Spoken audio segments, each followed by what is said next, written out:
Muito bem, meus irmãos, bom dia. Então, agora de novo e oficialmente, né? Depois desse intervalo por causa da nossa viagem, da nossa ausência, nós vamos retomar a nossa matéria sobre princípios bíblicos de finanças. Quero chamar logo a sua atenção para a página número 10, para não nos delongarmos mais, onde nós vamos, pegando o fio da última aula, 2 semanas atrás, nós vamos falar agora sobre a questão da fidelidade na mordomia. Título: O Mordomo Fiel, o qual eu já vou dar mais uma explicação. A gente falou isso lá atrás, né? Mais uma explicação para que a gente possa entender e não fique pensando no Alfred, do Bruce Wayne. A gente já vai entender o que a gente está querendo dizer. Vamos orar? Deus querido, obrigado por estarmos aqui, Senhor, com a Tua igreja, para estudar a Tua palavra. Pedimos a Tua direção, pedimos a obra do Teu Espírito iluminando, esclarecendo, Deus, as nossas mentes, tudo aquilo que vamos aprender, mas também aplicando, que nosso coração possa seguir em decisões práticas na nossa vida, de maneira que possamos, com os nossos bens, com aquilo que o Senhor tem dado para a nossa administração e usufruto, possamos honrar o Senhor a cada dia das nossas vidas. Em nome de Jesus. Amém. Muito bem. Então, antes de nós entrarmos, irmãos, o que significa o mordomo fiel ou mordomia bíblica? Então, são duas expressões que, como tem um significado outro, né, que não é o significado que nós vamos tratar aqui, se torna importante que a gente explique. Então, eu sei que você sabe que mordomo é aquele camarada vestido de preto, com fraque e tal, que recebe na casa dos ricos o visitante, né, que cuida, que administra a casa, certo? É o Alfred, do Bruce Wayne, e outros tantos. E diga, nas histórias de suspense é sempre o culpado, né? O culpado é sempre o mordomo. Não é isso que nós estamos falando, é claro. Mordomia também é confundida com alguém folgado, né? Ah, fulano está na maior mordomia. Então, significa que ele não trabalha, ou é sustentado, e assim por diante. Também não tem nada a ver com o que nós estamos falando aqui. A palavra, principalmente, não são esses significados, significa aquele que cuida do que é do outro. Aquele que administra ou gerencia o que é do outro, certo? Então, o sentido aqui é que nós somos mordomos daquilo que é do nosso mestre, do nosso Senhor. Então, tudo que nós temos pertence a Ele e nós administramos. O interessante, irmãos, é que, diferente do mordomo da profissão, ele usufrui muito pouco daquilo que ele administra. Ele tem lá o seu salário, ele participa da alimentação da casa, etc. Mas ele não pode, de repente, falar assim: olha, patrão Bruce, eu vou pegar o Batmóvel para dar uma volta. Ele não pode. Ele não pode nem pegar, sim, vem sair com o carro da família, a família iria estranhar. O que houve? Porque não é do feitio dele, ele tem certos limites que ele não pode ultrapassar. Curiosamente, meus irmãos, tudo que é do nosso Senhor, que Ele colocou a seu cuidado, você usufrui. Você utiliza aquilo para a sua manutenção, para a sua sobrevivência e assim por diante. Então, espero que já fique claro o que é a mordomia cristã, que é o que nós estamos tratando aqui. Nosso primeiro texto está em Jeremias 27:5. Dá uma olhada aí na sua apostila e vamos para dar uma acordada. Você que ficou no WhatsApp até tarde, num certo grupo, batendo papo. Eu vi.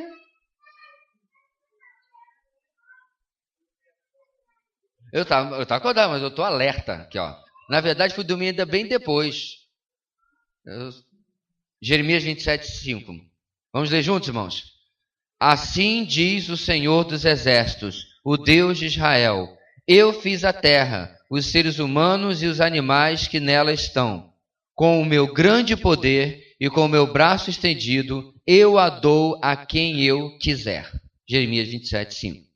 Então, nossa lição começa: Deus criou todas as coisas e é o dono de tudo que existe.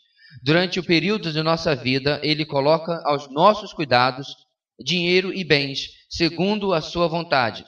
para que as nossas necessidades sejam supridas e para que possamos cumprir o seu propósito, o propósito de Deus em nossas vidas.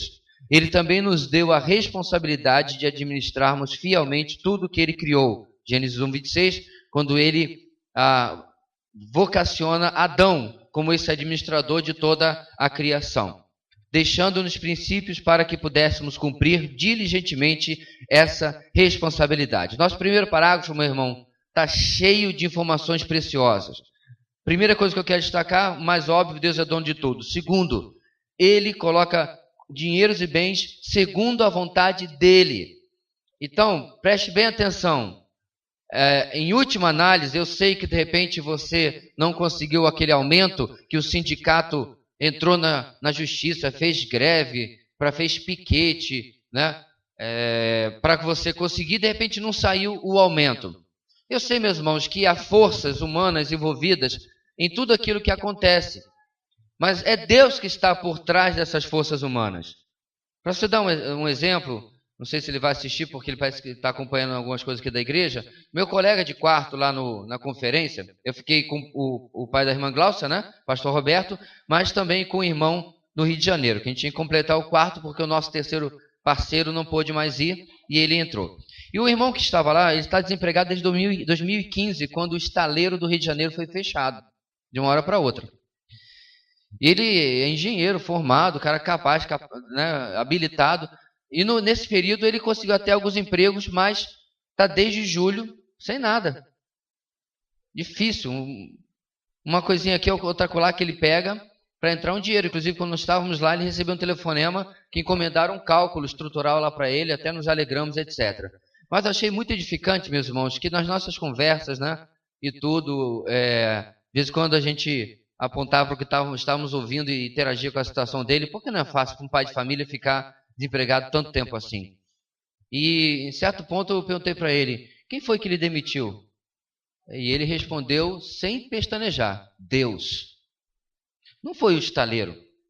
Não foi o governo federal que mandou fechar o estaleiro, ou estadual, nem lembro de quem era o estaleiro do Rio de Janeiro. Deus me demitiu. Porque, irmãos, quando você vem para o culto de oração, pedir para Deus abrir uma porta de emprego. Aí dali a uns dias consegue um emprego, Deus me abençoou, consegui emprego. Aí quando é demitido, quem é que é? É o diabo, é por acaso? Então esse tipo de dicotomia, de separação entre o que é bom na minha vida é Deus e o que eu não gosto não é, ou é o diabo, ou sei lá quem foi que arquitetou contra mim, não funciona com a palavra de Deus. Se Ele é dono de tudo, até mesmo este momento que com certeza ninguém gostaria de passar, Ele está atrás também. Eu não estou, meus irmãos, ignorando a obra de Satanás, a Bíblia é clara sobre isso. O problema aqui é especialmente esta geração de crentes. Eu digo esta, meus irmãos, porque na literatura que eu conheço, você não vê essa palhaçada, desculpe a sinceridade, a palhaçada em cima de batalha espiritual na literatura do século 17, 18, 19. Isso é coisa de 30, 40 anos para cá. Que se você sentou na cadeira e a cadeira quebrou, tudo é demônio. Leia a Bíblia. Para fazer qualquer coisa, Satanás está sempre debaixo da autorização e da permissão de Deus. Então, mesmo quando ele faz, você pode até dizer, se você tem absoluta certeza, não sei se até que ponto a gente pode ter essa certeza, que é Satanás que se levantou na sua vida em alguma área, você pode dizer, Satanás, em nome de Jesus, você está repreendido. O Senhor te repreenda, usando melhor as palavras da Bíblia. Porém, não perca de perspectiva, que, diz o texto, segundo a sua vontade. Isso é em relação à nossa vida financeira, aos nossos bens e em todas as outras áreas da nossa vida. Ok? Outra coisa importante que ele está aqui, ele nos dá esses bens, dois objetivos. Suprir as nossas necessidades, não suprir os nossos caprichos. Foi muito feliz o autor da lição em destacar isso. Devia até estar em negrito sublinhado também. Cumprir aquilo que eu preciso. Que muitas vezes é muito diferente daquilo que eu quero. Certo? Você anda ali pela uma avenida com algumas concessionárias. Você anda pela Villeroy. Tem 1, 2, 3, 4, 5 concessionárias. Provavelmente o seu desejo vai ali para uma ali perto da OAB, né? Seu desejo. Eu tinha um carro velho dessa marca, fui lá atrás de um limpador de para-brisa, né? E você vê aquele carro bonito, novo, tá? A boca saliva. Para quem gosta de carro, né? Mas o bolso fez parecer que tinha chupado o limão, fez assim. Porque não dá. Não dá. Ainda bem que no seu bolso faz assim, né? Pô? O problema é quando ele é tão sem vergonha que ele acha que pode. O que você faz? Você atravessa a avenida, volta algumas quadras e volta para a sua realidade. Sua necessidade. Transporte é uma necessidade. Nós vivemos numa cidade difícil para transporte público. Eu me lembro quando cheguei aqui, eram só 1h40, 2 horas. Para pegar um ônibus, para ir da igreja de volta para casa. Melhorou um tanto, mas ainda é muito ruim. Mas o segundo ponto aqui, irmãos, também extremamente importante. Essa parte que está sublinhada e negritada. Para que possamos cumprir o seu propósito em nossa vida. Como tem crente que não sabe nem o que Deus quer de si. Essa é uma das dificuldades porque não conseguimos administrar bem a fartura ou a necessidade. Porque não entendemos o que Deus quer de nós ainda.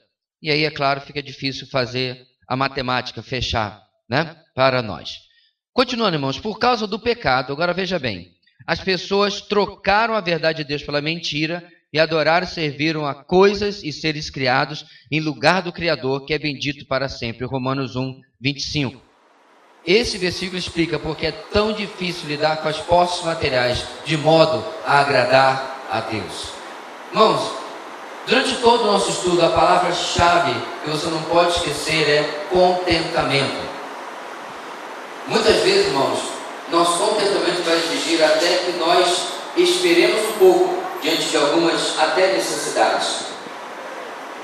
Não é porque é uma necessidade que as regras ou o que eu deveria praticar na minha vida em relação aos meus bens vão pela janela. Continua precisando colocar no seu lugar. Caso contrário, aquilo, segundo o texto que está sendo destacado aqui, se torna um certo tipo de idolatria para mim. O cristão autêntico, que verdadeiramente deseja ser um discípulo de Jesus e que adora somente a Deus, realmente pode, auxiliado pelo Espírito Santo, se tornar um mordomo fiel do dinheiro das posses materiais, digno de confiança em lidar com as riquezas deste mundo ímpio. Então, meus irmãos, como é que poderíamos definir as responsabilidades de um administrador das coisas de Deus que age com fidelidade? Em outras palavras, um mordomo fiel. Vamos lá. Primeiro, nós temos um quadro, você tem aí na sua apostila, e 2 colunas que começamos lendo o seguinte: reconhece que tudo pertence a Deus. Reconhece que tudo são mentiras. Vocês colocaram o carregador? Reconhece que tudo pertence a Deus. Nós já falamos sobre isso. Segundo, submete-se à autoridade. Então ele vai ser um exemplo no trato, no trabalho, porque Deus lhe deu aquele trabalho, mas ele colocou chefes, e muitas vezes, na verdade, na maioria das vezes, que não são cristãos, aos quais você ainda assim se submete. Você talvez já tenha trabalhado com alguém que no seu ambiente de trabalho cristão era um mau testemunho de insubmissão, de desobediência, às vezes falava mal do chefe, do superior, né? Frente aos outros colegas com você. Eu oro e espero que você não seja esta pessoa que faz essas coisas, né? Com certeza. Mas se você tem passado ou passou por essa situação no seu ambiente de trabalho, é algo que fica claro como que o submeter-se à autoridade faz parte também do seu trabalho como mordomo de Deus. Terceiro balãozinho aí, busca conselhos. É interessante, meus irmãos, que em muitas áreas da nossa vida nós aceitamos e até necessitamos de conselho. Você entrou num novo emprego. Aí você pega aquela pessoa mais antiga, você pega aquela pessoa que está trabalhando lá, de repente, há 20 anos antes de você, e você pega umas dicas com essa pessoa, é ou não é? É o famoso, pega um bizu. Como é que você faz isso? Como é que eu faço aquilo? Melhor do que ficar batendo cabeça, né, no emprego novo e até correndo o risco de perdê-lo. Quantas vezes, irmãos, nós somos um tanto quanto autossuficientes, para não dizer orgulhosos, nas questões espirituais? Por exemplo, vamos falar do assunto que estamos tratando nessa matéria. Se você tem patinado nas questões financeiras, materiais, orçamentárias da sua casa, e você já está convertido, já foi convertido há algum tempo, por que você não pediu ajuda ainda?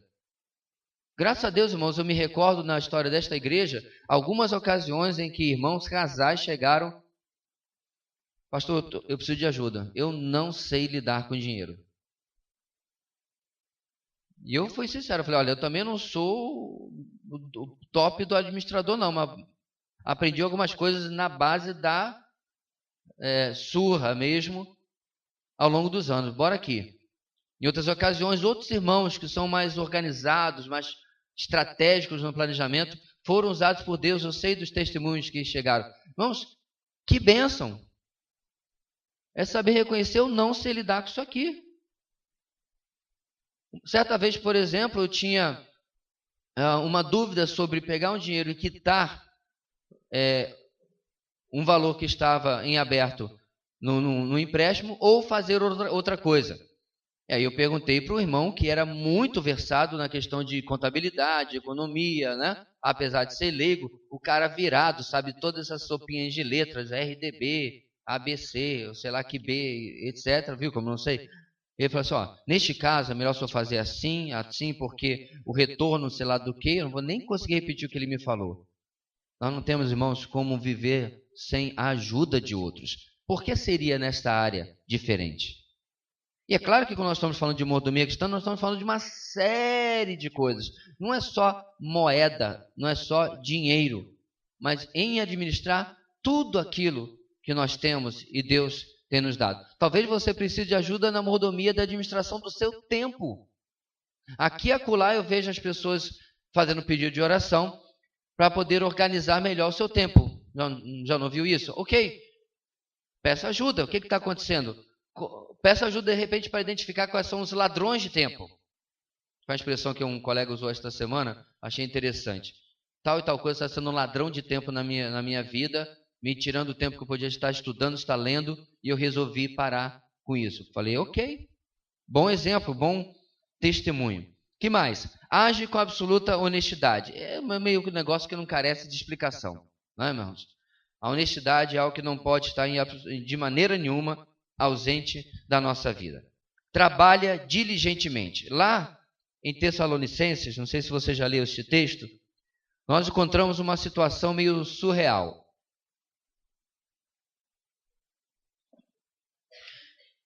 Por causa da iminência da volta de Cristo, alguns irmãos deixaram de trabalhar. Olha que lindo. A questão é que eles não deixaram de comer na casa de quem trabalhava. Já leu Tessalonicenses? Já passou por essa parte? E aí Paulo, meus irmãos, no melhor estilo suave de Paulo, quem não trabalhe, que não coma. Está resolvida a situação. Eu acredito que todo mundo voltou para trabalhar, porque todo mundo quer comer. Ele literalmente estava dizendo para os irmãos, não sustente o boa vida. Não faz sentido. Eu fico até desconfiado dessa percepção espiritual desses irmãos, né? Não, estou esperando a volta de Jesus. Não tenho mais tempo para essa repartição pública aqui. Eu acho que eles queriam só um pezinho, né? Para poder já ficar às custas dos outros. Então, o texto, a lição vai nos dizer, trabalhe diligentemente. Queridos, olha, eu sei que alguns acham que trabalho é resultado do pecado, mas essa é uma noção completamente errada. Adão e Eva, especialmente Adão, ele não ficava sem fazer nada. A primeira coisa que Deus deu para ele foi que ele fosse o zoólogo e o biólogo da criação, certo?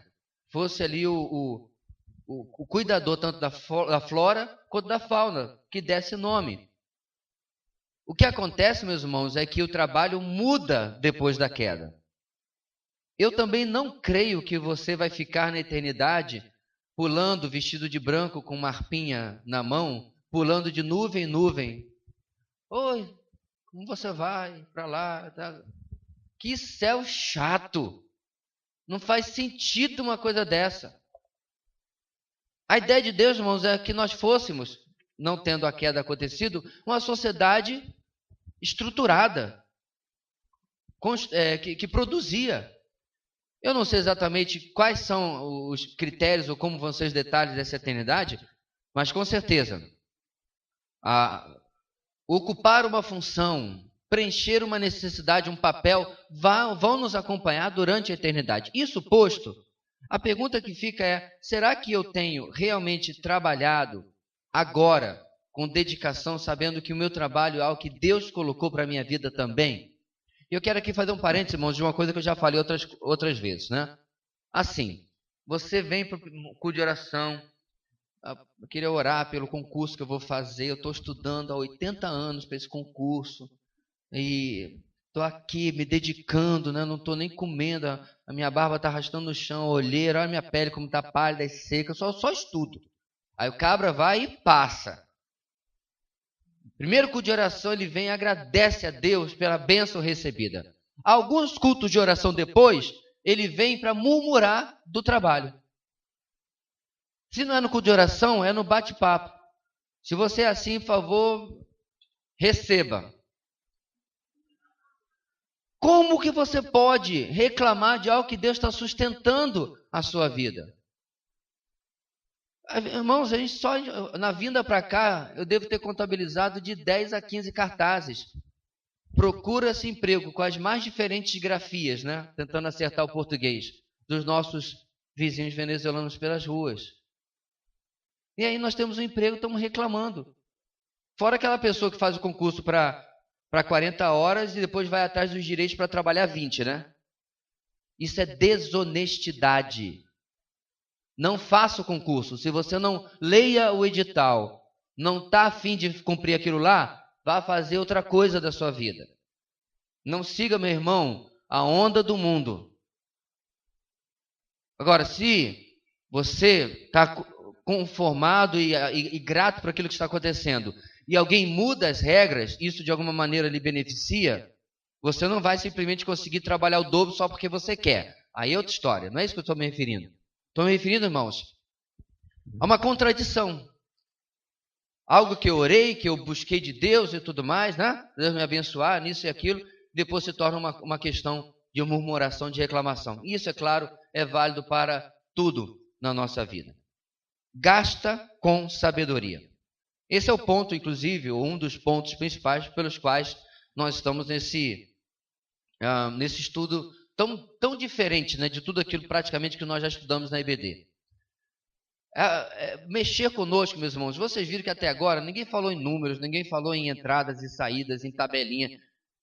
A gente pode e vai falar sobre isso. A questão não é essa, a questão é que a tabelinha só funciona se os princípios estão no coração. Caso contrário, você pode até pedir que outra pessoa cuide do dinheiro por você. Você vai continuar inconformado e vai começar a ficar com raiva daquela pessoa. Entendeu o que eu quero dizer? Se o nosso coração não mudar, meu irmão, você pode chegar assim: olha, meu salário cai dia 5, eu vou pegar, sacar tudinho e botar na sua mão. Não me dê mais do que eu preciso ou posso ter, ok? Beleza, até que você queira. Sabe aquelas histórias assim, olha, não me dá isso aí. Aí daqui a pouco você diz, ei, me dá isso aí. Por quê? Porque eu ainda não conquistei sabedoria de coração para lidar com os meus gastos. E é claro, meus irmãos, que isso não tem a história de um trabalho, um tamanho veste todo mundo. Porque nossos orçamentos são diferentes. Aquilo que Deus, pelo que vimos mais acima, tem concedido para que nós possamos ter, é diferente. Tá? Bem, se eu vou gastar com sabedoria, qual é a próxima? Evita dívidas. Há uma enorme discussão, meus irmãos, sobre a questão do que é uma dívida válida ou não. Alguns vão dizer, por exemplo, que o financiamento de uma casa própria, no cenário que nós temos no Brasil, é uma dívida válida e praticamente impossível de ser contornada. Se você colocar que a média de uma casa hoje em dia, uma casa razoável, que não seja nem um palacete e nem um barraquinho, é a faixa de 250 mil. É muito difícil você conseguir uma casa, uma boa estrutura, né, um bom terreno, menos que isso. Talvez tenha um pouquinho menos, um pouquinho mais. Juntar 250 mil, meus irmãos, na poupança, é barra, né? Se você tiver capacidade de botar R$ 500 por mês, são 500 meses botando R$ 500. Faz as contas de quantos anos isso dá. Fora o fato de que, uma vez que o mercado imobiliário só valoriza, quando você chegar aos 250 mil, a casa já está valendo 350 mil. Resultado, alguns não concordam, os mais radicais, outros acham que não, essa é uma dívida válida. Você está investindo num bem durável, uma coisa sua. Alguns vão colocar também um automóvel nessa categoria. Mas com certeza, meus irmãos, eu não vou entrar aqui no mérito de uma coisa ou outra, porque não é o ponto agora, às vezes nós temos dívidas que nós não precisamos. Quando compramos coisas que estão além da nossa necessidade e além do nosso ganho, por exemplo. Então, se o carro for uma dívida válida, então você vai e compra aquele Corsa, que seja, um carro popular. Então você está dentro do seu orçamento de comprar e de pagar. Mas aí no caminho para comprar o Corsa, você entra na avenida errada de Boa Vista, está na Villeroy, né? Vai lá na eu não sei o nome daquela concessionária lá, e sai com um carro de 100 e tantos mil. Tem as mesmas 4 rodas que o outro, o motor, tudo e tal. E daqui a pouco você já está vendo um casal alemão para vender um dos filhos porque não está conseguindo pagar o carro. Brincando, viu, irmãos? Nenhum casal alemão jamais quis um dos meus filhos. Era sueco. Não, estou brincando. Então, irmãos, porque você deu um passo além daquilo que você deveria. Então, aí se torna realmente uma dívida, algo que não está dentro do seu orçamento. É claro, meus irmãos, vale também aqui o parênteses, que às vezes, infelizmente, pessoas passam por situações de desemprego que vem uma dívida por causa de uma surpresa dentro da sua vida, da sua rotina. Por quê?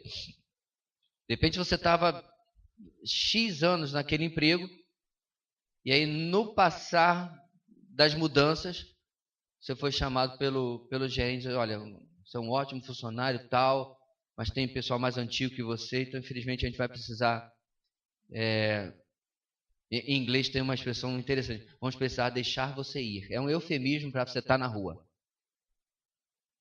We need to let you go. Como se a pessoa quisesse ir, né? Estava presa ali, né? Não, está demitida mesmo. E aí, com certeza, no próximo mês algumas coisas vão acumular. Não dá para você chegar na Eletrobras e dizer assim, olha, não vai poder cortar minha luz porque eu estou desempregado. E aí essas dívidas são outra questão também completamente diferente. Bem, vamos lá. Economiza com prudência. Irmãos, não tem condição de nós termos uma vida equilibrada, não tem condição de nós termos uma vida precavida, gastando 100, 101, 102, 103, 110% daquilo que nós ganhamos. Eu não sei você, mas eu não venho de uma linhagem de bons poupadores. Eu devo ter tido, quando era criança, umas 10 poupanças com o meu nome. Cheguei à idade adulta e nenhuma delas existia. Porque era o famoso porquinho que se quebra quando a coisa aperta, né? Pois é. O que eu decidi então? Eu particularmente optei por um plano de previdência privada. É uma burocracia tão grande para tirar aquele bendito daquele dinheiro de lá, fora que se eu tirar antes do tempo, tem uma taxa de carregamento altíssima, que ele está lá quase 20 anos, bem protegidinho, né? Não adianta nem me sequestrar, que eu não sei nem como é que tira aquele dinheiro de lá, não é lá tão grande coisa assim, mas está lá. Você precisa optar por alguma coisa que você tenha o famoso pé de meia. Repito, não dá para se viver a vida inteira gastando 100% do que você ganha. Você precisa ter algum tipo de reserva. Até porque, meus irmãos, emergências acontecem. Situações que você não estava contando, como por exemplo de saúde, acontecem. E no momento como nós estamos investindo ou guardando tudo para um projeto determinado, no final do ano, férias no caso, Eu tenho sido pego de saia curta, de calça curta, de short curto, tudo curto que você pensar, de algumas surpresinhas. Numa paulada só, as 2 baterias dos carros conseguiram parar. Questão de 20 dias de separação. Aí, para completar, lembra daquela placa da lavadora que eu falei para vocês? Queimou de novo.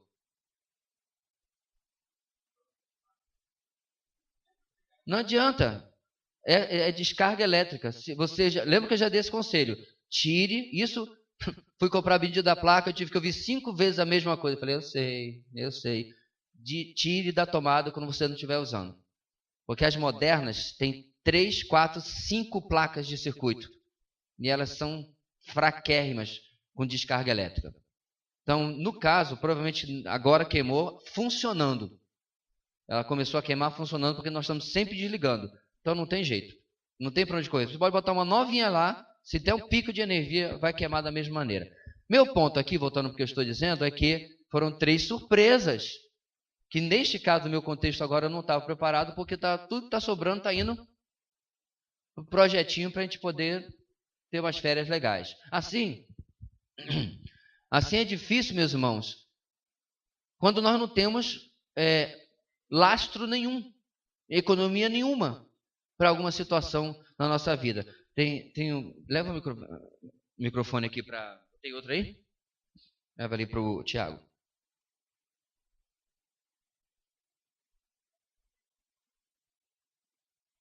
Oi. E assim, quando eu vi esse ponto aqui, né, economiza com prudência. Eu lembrei também de pessoas que economizam, na minha opinião, né? Eu acho que economizam demais, como se vivessem a vida assim, aquele dinheiro, tudo é caro, nunca usufrui de nada, praticamente vive como se fosse um miserável, uma economia, para mim, na minha opinião, que vai além do que deveria ser. Ou seja, fica sempre com aquela preocupação de que não tem dinheiro suficiente, mesmo tendo uma economia que seja razoável. É um pouco difícil avaliar isso, Tiago, se eu e você não temos acesso a exatamente quanto a pessoa ganha, né, etc, etc. Mas eu entendo. Eu conheço uma pessoa em particular que eu sei que não ganha mal, mas você falava de uma rodada de pizza da igreja, não podia ir. Isso eu sei. Então, aí eu concordo com você que é exagero.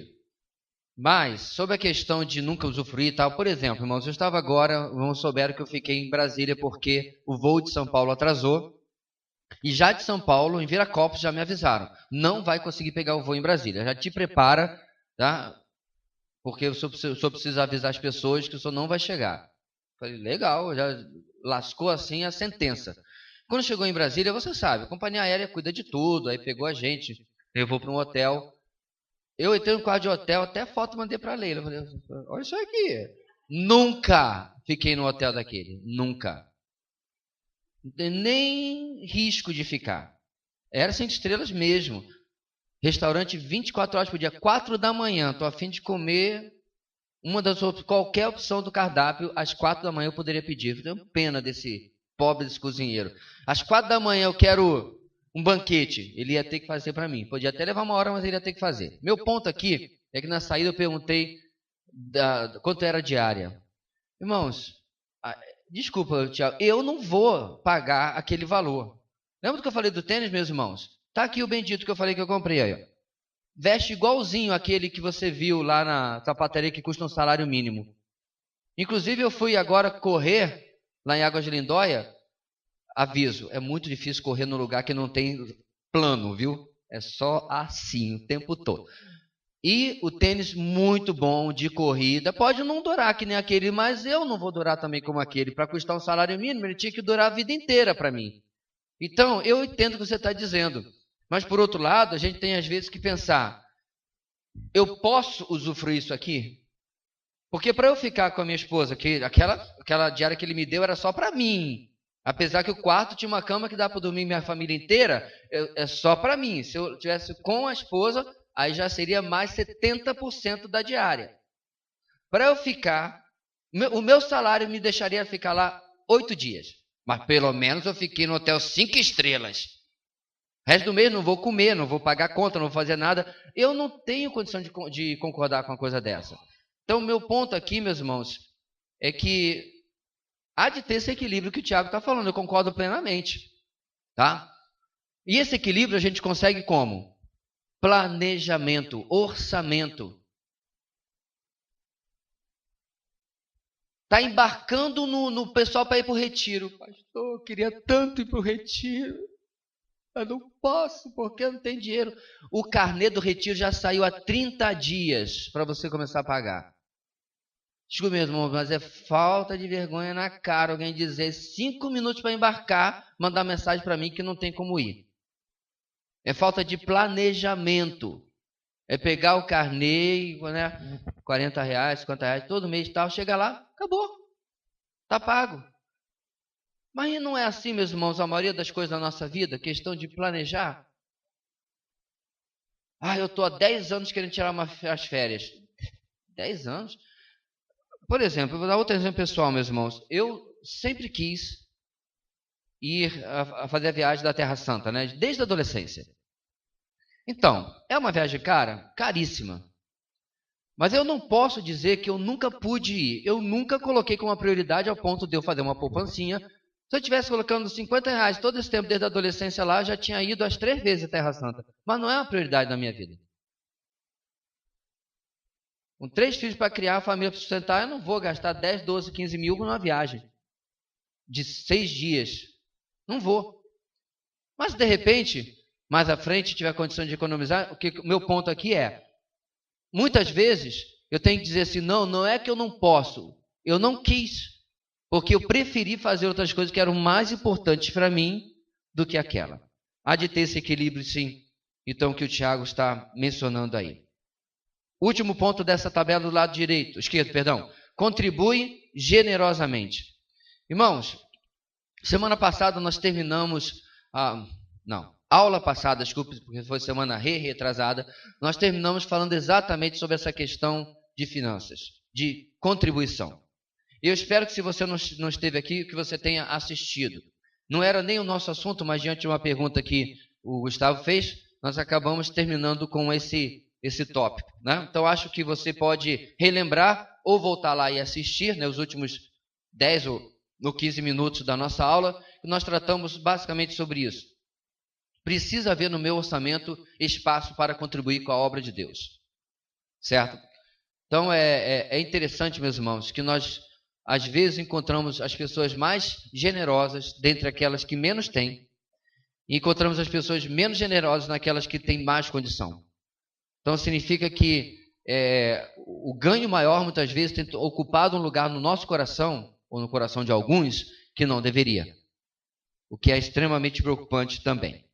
Lado direito, não cobiça nem é ganancioso. Irmãos, muitas das dívidas que são assumidas pelas pessoas vêm dessa questão da cobiça e da ganância, de querer ter uma coisa que não alcança com o seu orçamento. Certo? Então, eu sei, meus irmãos, que muitas vezes a nossa carne percebe aquilo que as pessoas têm ao nosso redor e até deseja aquilo. É aí que você tem que se colocar em xeque, se questionar e perguntar se você realmente deveria ou precisa daquilo. Certo? Então, cobiça e ganância vão sempre ser o contrário de uma mordomia fiel, que vão atrapalhar a maneira como lidamos com as coisas e descobrimos se elas são necessidade ou estão dentro do propósito de Deus para a nossa vida, como vimos mais acima. Segundo ponto do lado direito, ensina os filhos a lidar com dinheiro. Nós vamos providenciar, irmão, se não der para hoje, mas o mais rápido possível, um cofrinho para colocar ali em cima do gasofilácio. Na igreja que eu preguei agora, por 3 vezes, eu achei uma coisa muito interessante. No gasofilácio ali tem um cofrinho. Esse cofrinho de copinho, né? Depois você tem que abrir com o abridor de lata, tal, porque é só para isso mesmo. E aquele lá é para as crianças. É para que no momento do ofertório elas venham lá com uma moedinha, nem que seja de 5 centavos. Mas é já ensinando esse princípio de contribuição, de oferta na igreja. Mas não é só isso. É também com a questão do como lidar no seu dia a dia. Talvez você vá optar por uma mesada ou por uma semanada. eu vi uma reportagem agora, alguns dias atrás, eu não lembro nem onde passou, eu acho que alguém postou numa rede social, eu assisti, que lá o especialista em finanças e educação ou administração familiar, etc., estava dando lá a ideia de que para criança bem pequena, 6 anos para baixo, fosse uma semanada, porque ela tem dificuldade de pensar a longo prazo, como 30 dias. E para daí até pré-adolescentes e adolescentes pudesse ser uma mesada. Eu nem estou defendendo, irmão, se você deve, eu mesmo não pratico semanada, mesada. A mesada eu já pensei em fazer algumas vezes, mas pode machucar, e aí usei chinelo mesmo, né? Era melhor. Mas, de qualquer maneira, você precisa mostrar aos seus filhos que as coisas não caem do céu, né? E quando um deles começar a trabalhar, ajudá-lo na administração. Eu conheci um caso de um adolescente que começou a trabalhar, 16, 17 anos. E aí o conselho do pai foi o seguinte: ó, filho, você não esquece de tirar o dízimo, tá? Do resto você pode fazer o que você quiser. Péssimo conselho. Um adolescente de 16, 17 anos não tem ideia do custo das coisas direito ainda. A comida está sempre sobre a mesa, daqui a pouco tem uma caixa de sapato novo, tênis novo lá esperando por ele no quarto. Não tem ideia do que é trabalho e o que é o custo das coisas. Por isso, apesar que foi bem mais à frente que isso, o nosso filho mais velho, não sabe, começou a trabalhar agora em dezembro. Eu tenho acompanhado de perto como ele administra o seu ganho. Não controlo tudo, ele tem certa latitude para fazer o que ele quer, mas eu acompanho, porque não nascemos sabendo mexer com essas coisas. A gente precisa de orientação. Como eu cheguei, meus irmãos, na vida adulta, meio de paraquedas, depois de sair do seminário, no mês seguinte tinha salário e casa para administrar. Uma coisa é você estar no seminário que você não tem onde cair vivo. Morto tem, né? Porque tem o campo dos indigentes, mas o seminarista não tem onde cair vivo. Tem dinheiro. Ainda mais na época antes do real. A gente juntava moeda para comprar um café solúvel, açúcar e uns pacotes de biscoito para ter um lanchinho no quarto. Era um tempo ruim. E aí no mês seguinte eu tenho mulher, orçamento, casa. E aí? Como é que você se vira com isso? Talvez nós precisamos, irmãos, treinar nossos filhos desde agora. Começar a compartilhar algumas responsabilidades dentro de casa, nessa área de finanças, para eles começarem a aprender a desenvolver e administrar isso. Experimenta uma vida de contentamento, eu falei que é a palavra-chave aqui no nosso estudo. Estabelece um estilo de vida coerente com o propósito de Deus para a sua vida. Lembra que a gente falou lá em cima? Está sublinhado e negritado, para que possamos cumprir o seu propósito em nossas vidas. É interessante, meus irmãos. Deixa eu fazer aqui uma observação que não sei se você já percebeu. Deve ter, mas eu nunca conheci um missionário endividado. Deve ter. Eu nunca conheci um missionário endividado. Porque a maioria das missões, meus irmãos, evangélicas, se você é descontrolado na vida, com certeza você vai ser chamado e provavelmente até afastado por causa do mau testemunho. Em todos esses anos, 37 anos de vida cristã, eu conheci um caso de um obreiro de uma missão que foi afastado por causa de dívida. E detalhe, era a pessoa que estava chamado bivocacionado, estava na missão e estava fazendo alguns outros negócios por fora para completar o orçamento, que foi aí que ele se enrolou. Qual é o meu ponto aqui, meus irmãos? É claro que o missionário é igualzinho você, de carne e osso, não muda nada. Tá? Tem essa mania de alguns evangélicos de colocar o missionário, o pastor, meio que pairando um palmo do chão. Não, ele é ser humano igualzinho você. Mas eu percebo, meus irmãos, que quando você tem uma indicação mais clara do que Deus quer da sua vida, no caso, uma missão transcultural ou trabalho missionário que seja, a sua parte material entra em um foco e uma perspectiva, é beneficiado porque você sabe o que você está fazendo. Aquilo é o mais importante. O que eu estou querendo, meus irmãos? Eu não estou insinuando, eu estou afirmando, estou levantando aqui a lebre para que você medite. Muitas vezes minha vida material sai do controle porque eu não tenho definição da minha vida espiritual. Eu não quero departamentalizar que isso, tudo é espiritual, você entendeu?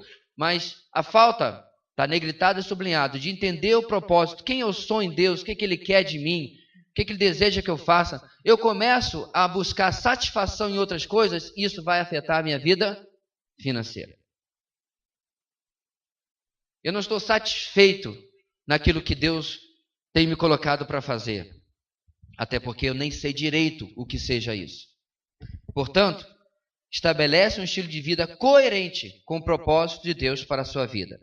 E, finalmente, vive na perspectiva da eternidade. Significa o quê? Não tem ou não concentra sua satisfação nas coisas materiais, porque sabe da realidade em Cristo que nós temos. Vamos ler juntos, irmãos, esse último versículo desse primeiro bloco aqui do mordomo fiel? Vamos lá. Muito bem, servo bom e fiel, foste fiel no pouco, sobre o muito te colocarei. Entra no gozo do teu Senhor. Mateus 25, 21. Irmãos, eu quero dar uma pausa aqui para beber água, mas também para falar outra coisa. Isso vale para absolutamente qualquer coisa que eu estiver falando, que o irmão Cédric, o irmão Rendel, o pastor Gideão estivermos falando, ou qualquer outra pessoa que esteja na área de ensino aqui na igreja. Se você acha que eu estou dando essa aula do alto de um PhD em ciências das finanças domésticas, você está redondamente errado. À medida que eu vou lendo à sua frente para poder voltar e dar aula, eu só vou levando as cacetadas aqui. Só vou destacando, olha, isso aqui eu tenho esquecido. Isso aqui eu preciso dar uma olhada. Eu estou falando isso por dois motivos. Número um, porque nós costumamos, no nosso consciente, meio que subconsciente, vamos lá dar uma aliviada, usar, especialmente algo tão prático assim, a vida do ensinador, como uma... mas tanto não é tão fácil assim que olha ele aí. Está pregando sobre perdão, mas eu sei que ele tem né? E a gente acaba usando aquilo ali como uma explicação, uma válvula de escape para não cumprir isso aqui. Certo? A segunda questão, meus irmãos, pela qual eu estou destacando isso, é porque nós estamos todos em crescimento, todos em aprendizado. Eu gostaria de ter encontrado esse material há 20 e tantos anos atrás, quando eu comecei a nossa vida de casado. Portanto, não negligencie a autoanálise. Esqueça do outro, mesmo de mim ou de qualquer outro que esteja ensinando. Olha para a sua vida. Como é que eu estou com isso aqui? Inclusive, eu havia pedido que você lesse antes. Você está lendo, você está interagindo com o material, para que você possa, meu irmão, nessa área, né, tão importante e que não vai te abandonar até o final da sua vida, que é lidar com os seus bens materiais, para que você possa ter uma definição disso aqui, ter uma vida sábia em relação a isso? Eu espero que sim. Alguma pergunta, irmãos, antes da gente continuar para a próxima sessão? Diga, Gustavo.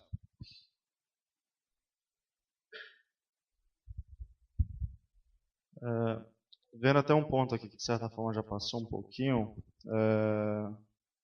submeter-se à autoridade. Onde é que você está?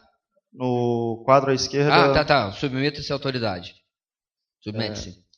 Quando o patrão, no caso, na iniciativa privada, ele usa de artimanhas, sobrecarrega o funcionário, funções duplas, triplas, enfim, e até de certa forma, se for o caso dele ter um grupo de empresas e essa pessoa trabalha para mais de uma, só que recebe o salário por uma. Isso chama-se desvio de função. Ok. E aí, como que o cristão se comporta? Você tem duas alternativas. Você chama o seu empregador para conversar, dizendo assim, olha, isso está acontecendo, eu entendo a crise, você pode até se solidarizar com isso, com ele, né? Eu entendo a crise e tudo mais, do que o senhor está passando como empresário e tudo mais, mas eu estou me sentindo lesado. Então, eu gostaria que nós conversássemos sobre essa situação e achássemos um meio termo. Ou o senhor me deixa apenas na minha função, ou o senhor me compensa por aquilo que eu estou fazendo a mais. Essa é uma alternativa, a qual pode ser recebido da seguinte maneira: entendo sua necessidade, mas eu vejo que você não mais preenche o perfil da nossa empresa. O que me leva à segunda alternativa: enfiar a viola no saco e continuar fazendo o que você está fazendo. Isso é real. Eu gostaria, irmãos, de viver num mundo de fantasia, mas eu tive que fazer isso. Eu fazia 30 mil coisas na empresa que eu trabalhava. Aí eu desabafei com meu pai. Eu quero destacar isso aqui, irmãos, porque isso é muito importante.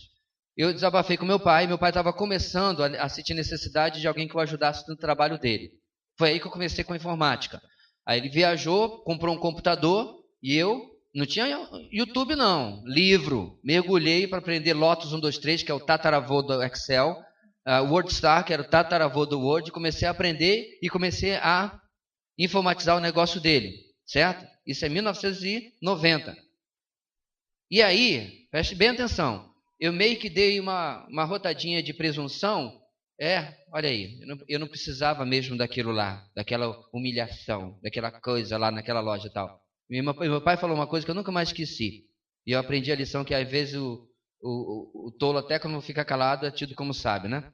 Ele falou para mim o seguinte: é porque você não tem família para sustentar. Porque caso contrário, você tinha enviado sua viola no saco, engolido o sapo e estava trabalhando lá até hoje. Nunca esqueci essa lição. Entendeu o que eu estou querendo dizer? A impiedade do seu chefe tem que ser considerada. Mas isso não significa que você vai se rebelar contra ele. Você pode conversar. Mas o risco existe. Existe ou não existe? Ele chegar, não, mas eu estou atrás de um capacho mesmo. Então, se você não quer ser esse capacho, eu vou atrás de outro. E tem outro. É só olhar para as ruas de Boa Vista. Se a pessoa não quiser se submeter, ela simplesmente sai, pede demissão, mas justiça nunca. Que justiça? Nós vivemos no mesmo país, Gustavo. Que justiça? Você pode até denunciá-lo, mas você vai denunciá-lo, você vai ganhar até a causa e vai ser demitido. Sim, ok. Mas...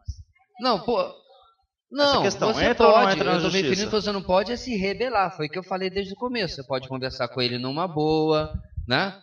Você pode argumentar, olha, eu gostaria então de um cargo de supervisor mor aqui da empresa, porque eu estou, na verdade, fazendo isso. Você pode fazer todas essas coisas. Você não pode partir, como cristão, para uma confrontação que você desrespeite a autoridade da pessoa. É isso que eu não concordo. Não há como, irmãos, nós nos tratarmos como cristãos e nos comportarmos como ímpios, mesmo que seja em relação à injustiça. Tá? Então, até em relação a político, ao governo, à governadora, ao presidente, há de se ter um limite do respeito ao cargo. E veja bem, eu não estou satisfeito com praticamente ninguém que me lidera em nenhuma esfera, nem municipal, nem estadual e nem federal. Gostaria que os três saíssem da política, para ser mais claro. Isso é uma coisa, mas eu desrespeitar a pessoa ou o cargo é outra coisa completamente diferente. Irmãos, Paulo orientava que até César fosse respeitado. Você sabe quem é César? Com raríssimas exceções, era o cão personificado, perseguindo a igreja. Leia Romanos 13. Então, isso aplica, irmãos, a tudo na nossa vida. Tá? A parte da polícia é corrupta e eu dei o azar de pegar exatamente essa banda podre. Ok. Pois não, seu guarda? Pois não. O quê? Sair do carro? E dá 3 pulinhos numa perna só? Pois não. Não estou alcoolizado. Pois não. Eu humilhado? Não. Tudo ótimo. Você pode entrar na corregedoria, você pode fazer um monte de coisa, desde que seja aquilo que é correto fazer. Eu estou, irmãos, obviamente criando uma caricatura aqui, mas hoje as pessoas são paradas no trânsito. Por não? Peraí. Não tem mais ordem? Não tem mais lei e ordem? Ele lhe parou porque ele tem autoridade para lhe parar. Lá no Rio de Janeiro, meus irmãos, se não pararem os carros suspeitos, você deixa de pegar 1/3 dos furtos de automóvel. Então, é parado, aí o pessoal diz, isso é preconceito. O cara está dirigindo um Corolla 2017, sem camisa, magro, está na cara que não é lá, né, muito tal, atrás assim, e o colega dele com a cerveja. A probabilidade daqueles 2 moleques terem condição de comprar um Corolla 2017 é ínfima. A não ser que seja jogador de futebol, qualquer coisa assim, né? Então, não é questão de preconceito. A polícia faz porque tem indícios, ela está treinada para isso. Ah, mas tem o policial corrupto, o fulano corrupto e tal. Ah, você tem pastor corrupto. Se for por isso, irmãos, a gente não vai confiar em nenhuma categoria, né? Então, não tem, meus irmãos. Você pode circundar, você pode dar o jeitinho. A autoridade foi feita para ser respeitada. O limite é se ela lhe pedir, é claro, uma coisa que contradiga a palavra de Deus. Isso vale para tudo. O princípio está lá em Atos, quando os discípulos são ordenados a parar de pregar em área pública, não é questão de emprego. Não quero ser pregando aqui na empresa. Sim, senhor. Você está trabalhando, você não é pago para ser missionário dentro da sua empresa. No horário de descanso, de almoço, deu 6 horas e 1 segundo, aí é outra coisa. Pode pregar até, né? Mas seu patrão falou assim, olha, eu não estou satisfeito porque eu vejo você às vezes parado, conversando sobre religião. Eu estou sendo perseguido por amor ao evangelho. Não, meu amigo. Você não está sendo perseguido. Está sendo perseguido porque não está fazendo o seu trabalho. Você pode até dizer assim, se eu tivesse parado falando sobre futebol, ele não ligava. Pode ser. Mas ele está dentro do direito dele. De achar que futebol é um bate-papo comum, mas religião é um assunto sério, que de repente você está ocupando a sua mente, seu tempo e o de outro para poder falar. Ou seja, irmãos, às vezes a gente tem que ter um choque de realidade, né, para perceber que a gente está seguindo o pensamento do mundo, justificando com espiritualidade algumas coisas, ok? Então, voltando só para resumir a pergunta do Gustavo, eu posso tomar providências, tanto numa conversa tranquila, pacífica. Eu posso até, ele não aceitou minha conversa, ok, eu vou no Ministério do Trabalho e vou pedir meus direitos porque eu estou tendo desvio de função, não estou sendo remunerado por isso. E quase que certamente você ganhará. Até errado, empregado ganha no Ministério do Trabalho. Isso é uma realidade do Brasil. Eu nunca consegui entender isso. Aliás, vou agora puxar a sardinha para o outro lado. Ser empresário e empreendedor no Brasil é ralado. Porque você é sufocado de impostos, não tem direito a nada. Se abrir a boca diante de um fiscal, ó, multa porque você falou quando eu ia falar. É desse jeito. Então você pode até ganhar, mas é difícil que vai manter seu emprego, né? Então, às vezes a gente tem que pensar na nossa família que tem que sustentar e tal. Ah, pastor, tem limite para isso? Mas aí é de foro pessoal, né? Sei lá, eu pedi emprego porque ele ficava me xingando. Né? Eu pedi demissão porque ele estava me xingando. Eu já conheci uma pessoa que era chamado de um apelido depreciativo e ainda assim aguentou isso durante 10 anos. E pensei, pô, mas como é que você aguentou isso? Porque eu não sou aquilo. Mais de uma vez ele foi chamado de crentinho de Bósnia. Mais de uma vez. São outros tempos, sabe, irmãos, onde isso aí dava um processo de hoje em dia. E ele aguentou durante uma década, irmãos, porque tinha um bebê de 3 meses em casa. É bem-vindo à vida adulta, bem-vindo à vida real. Né? Eu falei, pô, meu irmão, como é que você aguentou isso?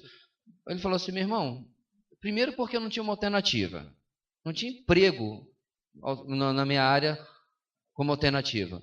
E segundo, porque eu tinha uma família para sustentar. E terceiro, porque eu não sou aquilo. Então você vê, irmãos, às vezes a gente tem que, né, de repente eu não toleraria. Pois é, mas tem gente que tolera porque rapadura é doce, mas não é mole. Ok? Princípios, responsabilidades, ou principais responsabilidades do mordomo fiel. Vamos lá, temos ainda nosso tempo aqui. Agora nós vamos, irmãos, passar por alguns pontos. Peço que você não perca o fio da meada, tá? Você tem a sua apostila, você não tem... Malu, você está lá com o que sobrou ainda. Mordomo fiel. Primeiro ponto, reconhece que tudo pertence a Deus. Nós estamos agora detalhando, a gente vai andar um pouco até mais rápido, que a gente já viu antes, ok? Tudo pertence a Deus, Ele está no absoluto controle das pessoas e dos acontecimentos.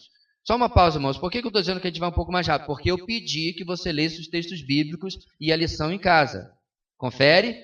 Está gravado, né? Oi? Confere que pedi, certo? Eu vou passar uma lista para você colocar se você leu, se não leu. Não. Vamos ler juntos, irmãos, o texto destacado. Esse é um dos meus textos preferidos. É de uma lindeza incrível. Vamos lá. Crônicas 29, 11 e 12. Teus, ó Senhor, são a grandeza, o poder, a glória, a majestade e o esplendor. Pois tudo o que há nos céus e na terra é teu. Teu, ó Senhor, é o reino. Tu estás acima de tudo. A riqueza e a honra vêm de ti. Tu dominas sobre todas as coisas. Nas tuas mãos estão a força e o poder, para exaltar e dar força a todos. O que eu acho interessante nesse contexto aqui, meus irmãos, é que, parafraseando, Davi vai dizer o seguinte: tudo o que nós estamos ofertando, nós recebemos das tuas mãos. Não é tremendo isso? Eu não estou ofertando alguma coisa de mim mesmo para Deus. É aquela ideia que eu já disse para vocês no dia dos pais, no dia das mães. Você sai, compra 3 presentes, entrega para sua esposa, porque dá para os seus 3 filhos, que chegam lá na sua cama. Aí, feliz dia dos pais, você já experimentou antes, para ver se cabia direitinho, o sapato está certo. É isso que Deus faz conosco. E olha o detalhe, irmãos, ainda nos recompensa por isso. Preste bem atenção. Ele nos dá tudo. E nós ofertamos devolvendo uma parte para Ele. O que Ele faz? Ele nos abençoa ainda por estarmos ofertando com liberalidade, ofertando com alegria, como diz Coríntios. Que Deus é esse? Que Deus é esse? O texto, então, meus irmãos, o seguinte texto vai nos dizer o seguinte. Vamos juntos também, Provérbios 3, 5, 6. Confie no Senhor de todo o seu coração e não se apoie no próprio entendimento. Reconheça o Senhor em todos os seus caminhos e Ele endireitará as suas veredas. Bem, você tem diversos textos aqui que nós não temos condição nem tempo de ler tudo, mas voltando ao ponto, meus irmãos, de que nós estamos administrando aquilo que é de Deus, certo? Então, nosso salário, nosso emprego, nosso tempo, nossos bens materiais em geral, a nossa família, nosso emprego, tudo pertence ao Senhor. E nós precisamos, irmãos, ter, como falamos na semana passada, muita consciência de como e em que nós usamos os 90% que Deus nos dá, certo? Não entrando na discussão da validade do percentual de 10% ou não, vamos colocar como válido, mais difícil é saber o que fazer com os 90%. Como administrar, como inclusive também ofertar de dentro daquilo, de repente tem uma campanha de missões ou uma pessoa necessitada, como que eu vou agir e administrar aquilo que Deus tem me dado. Ok? Alguma outra observação no ponto 1? Alguma dúvida? Não? Ponto 2. Submete-se à autoridade. A gente vai falar um pouco mais daquilo que já falamos e também aquilo que já colocamos respondendo ao Gustavo. Vamos lá. Brasília, política, ministro, deputados, senadores, Congresso Nacional. Quando você lê ou ouve essas palavras, o que lhe vem à mente? Por favor, não fale em voz alta. Semblante de alguns até já disse caiu. Estava tão boa a lição porque você teve que tocar nesse assunto.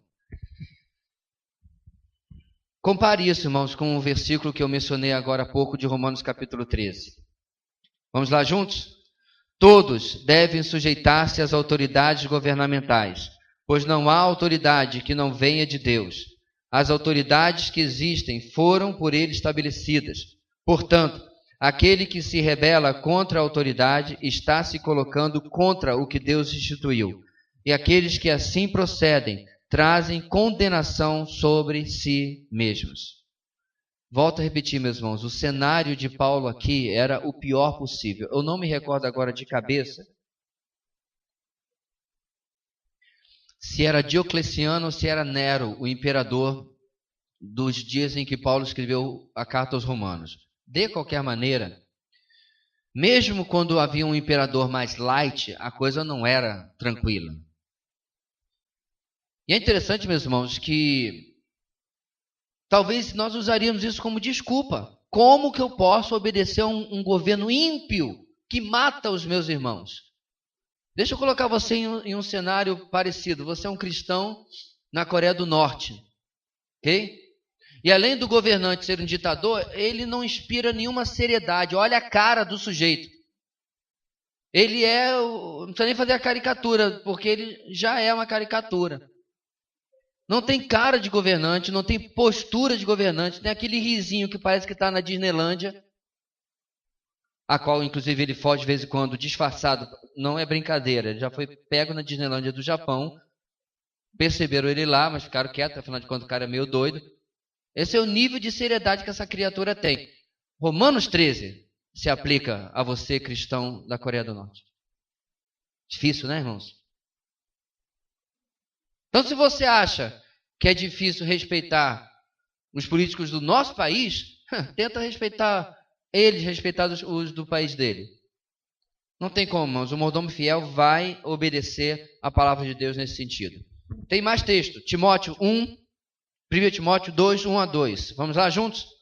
Antes de tudo, recomendo que se façam súplicas, orações, intercessões e ações de graças por todos os homens, pelos reis e por todos os que exercem autoridade, para que tenhamos uma vida tranquila e pacífica, com toda a piedade e dignidade. A irmã Ivânia me mandou um vídeo do atual presidente da nossa convenção, pastor Simvaldo. Ele é da Igreja Batista de Bacaxiri, em Curitiba. E o vídeo é muito bom, ele está convocando os batistas brasileiros, tanto quanto outros evangélicos também, a orar pelo nosso país, pelas nossas autoridades e tudo mais. Irmãos, esse é o espírito. Eu comentei agora no culto de oração sexta-feira, nós tratamos um pouco sobre isso, nós estamos há aproximadamente um ano das nossas eleições majoritárias. E nós estamos, meus irmãos, saindo de um período em que o problema não era apenas o governo, mas era a ideologia do governo. E nós estamos num momento de encruzilhada na história do nosso país. Ou nós temos eu não vou usar a palavra retrocesso, que o mais a esquerda usa é retrocesso, né? Ou nós damos uma marcha ré e voltamos à situação que nós já estávamos recentemente, ou damos uma marcha ré pior e voltamos a um estado anterior, ou nós temos a oportunidade de ter uma situação no Brasil que nós não lembro quando nós tivemos. Nós nunca tivemos, irmãos, um governo realmente, não vou usar aqui de um lado ou outro, mas que priorizasse o povo e não agigantando o Estado cada vez mais e criando um paternalismo no nosso país, onde nós, desde o berço, você pergunta, criança, o que você quer ser quando crescer? Funcionário público. Nenhum problema ser funcionário público, irmão. Eu sou casado com uma. O ponto é que nós temos um país onde as pessoas não, desde pequena, olha a diferença. Você pega uma criança num país desenvolvido, ela quer uma coisa, o que é que ela faz? Ela arruma uma barraquinha de vender limonada na porta de casa. Certo? Quando é que você vê um brasileiro fazer uma coisa dessa? O brasileiro, por natureza, ele não é empreendedor porque ele é acostumado culturalmente a depender do Estado. Ou você não percebeu isso ainda, irmãos? O Estado no Brasil sempre é agigantado. Aí você vai empreender para quê? E para começar a conversa, quando você põe a cabecinha do lado de fora e quer empreender, o Estado diz assim, mais um para pagar imposto. Aí você, não quer. São testemunhos e mais testemunhos que eu ouço na internet de gente que desistiu. Eu já falei, a franquia que mais se abre em Boa Vista, qual é? A franquia do Aluga-se. Deve ser árabe, não sei. Aluga-se, irmãos. É loja fechando e imóvel para alugar. Porque o pessoal desiste. Eu tive loja uma vez. Aí uma vez eu meio que me estressei, porque numa semana apenas, hoje eles são mais organizados, tem, parece que divisão regional, né, pela cidade, mas há 20 anos atrás, numa semana só, segunda, quarta e quinta, 3 fiscais da Cefaz passaram da minha loja. Aí no terceiro eu falei assim, olha, se você tivesse vindo um pouquinho mais cedo, podia tomar um café com o seu colega, que saiu daqui algumas horas atrás ontem. Como é que você empreende num país desse? que isso tem a ver com o nosso ponto, irmãos? Você tem orado para que daqui a um ano o nosso país tome um rumo que pode, irmãos, ser o pior do mundo, mas seja diferente do que nós vivemos hoje. 1,5 trilhão de impostos. Pode procurar na internet. Lá em São Paulo tem o impostômetro, que não é medidor de impostores, não, irmãos. É medidor de impostos. Impostômetro está em outra cidade, mas deixa para lá. 1,5 trilhão. Você consegue pensar quantos zeros isso são?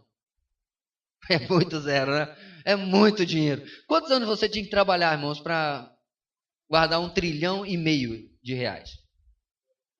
Aí você pensa, tá tudo bem, né? A minha amiga, eu pedi até oração pela filhinha dela, graças a Deus ela está melhorando, amiga de adolescência. Colocou, ela fez uma mensagem circular para mandar para as pessoas que estão orando por ela, né? Pela filhinha dela. A menina está no estado grave. Acabou acesso. Não tem o negocinho para fazer o acesso na menina. Não precisa ir longe. Quando nossos filhos estiveram internados no SUS, a gente teve que ir atrás de uma coisa, de outra, que não tinha também. Aquele lá teve na UTI no Natal, não tinha a torneirinha, não era? Torneirinha, teve que comprar a torneirinha. O problema, irmão, não é eu comprar a torneirinha, que nem é um negócio caro. Mas você já paga o imposto para isso estar lá. Você já faz a sua parte e faz muito bem feita, diga-se de passagem, né? O brasileiro é PhD em pagar imposto. Ele é pós-doc em pagar. Ninguém sabe pagar imposto como a gente. Eu preferia ser reprovado nessa área, com o imposto bem lá embaixo, mas infelizmente a gente não é. Ponto aqui. A revolta não resolve nada. Segundo o apóstolo Paulo, a verdadeira revolta do cristão é oração. Irmãos, não falta assunto para orar pelo nosso país. Ou você não tem visto as últimas notícias? Uma vez que eles perderam no campo político, certo? Eles estão avançando no campo da cultura. Piorou de quando eles estavam no governo, agora estão avançando no campo da cultura. Crianças na idade de vossos filhos sendo submetidos a cenas que é incrível que você tenha que explicar que aquilo não tem cabimento. Como que não tem sentido você botar... Quem tem filho aqui de 5, 6 anos? Samuel está com 5, 6 anos, é o Alan, isso. 4 anos. 5, 6 anos, quem tem? Pois é, o Samuel, né? Tem uma menina na nossa igreja de 5, 6 anos? 4, né? Taxa. Enfim. Você tem que explicar para a pessoa que não tem cabimento colocar uma criança dessa idade do lado de um homem sem roupa. Esse é o estado que o nosso país está, irmãos. Você quer ver a coisa, como que nós estamos numa época? O pessoal costuma brincar que o poste está fazendo xixi no cachorro, né? Não, o xixi está fazendo cachorro no poste. Está pior ainda. Está tudo invertido. Vocês se lembram que um pai foi processado porque depois do horário escolar ele levava o filho para ajudar a ele trabalhar de pedreiro? Vocês lembram dessa reportagem? Olha que absurdo! Nós vivemos num país onde um menino, para ajudar seu pai honesto a ganhar, botar comida na mesa.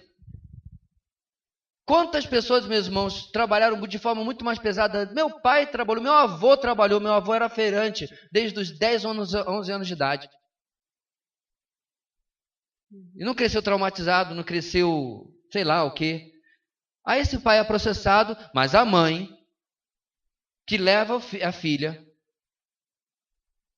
mas só tocou no pé. Como se a menina tivesse vendada diante daquilo. E não foi a primeira ocasião. Mesma exposição de... Eu tenho que botar aspas em todas as palavras. Exposição de arte. Tinha sido feito em Salvador e você tem uma foto que você deve ter visto nas redes sociais, não viu, não perdeu nada, em que o mesmo cabra safado desfila num catwalk, uma passarela assim, de mãos dadas com 4 crianças um pouco mais velhas que as de 5 anos, talvez nos 8, 9 anos de idade.